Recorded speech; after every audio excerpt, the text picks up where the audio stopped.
मित्रांनो इथं आलोय आणि राजसाहेब ठाकरे इथं आलेले खतरनाक फिली गेले. जास्त गर्दी आहे, बघू शकता. बापरे बाप, जास्त गर्दी आहे.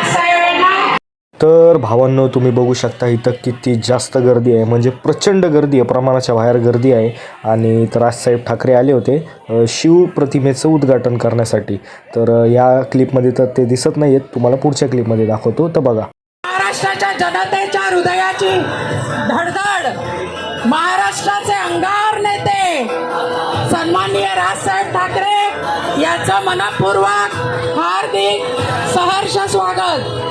प्रभावशाली नेते, महाराष्ट्राच्या 11 कोटी जनतेवर ज्यांच्या मनावर जे अधिराज्य करतात अशा सन्माननीय राजसाहेब ठाकरे, राजसाहेबांनी अमूल्य जे बोल प्राप्त झालेलं आहे त्या कार्यकर्त्यांना, जे हत्तीचं बळ आलेलं आहे आमच्या अंगामध्ये, आणि त्यामुळे सन्माननीय राजसाहेब यांना वचन देतो की येणाऱ्या 16 तारखेला गुलाल आपलाच असेल साहेब. सन्माननीय राजसाहेब, येणाऱ्या 16 तारखेला गुलाल आपलाच असेल. राजसाहेब आगे बढो. तर भावांनो, तुम्ही राजसाहेब ठाकरेंना तो पाहिलंच असेल, एंट्री एकदम दबंग होती. आणि आत्ता ते चालले भाई, त्यांच्या गाड्यांचा काफिला बघू शकता, एकदम खतरनाक.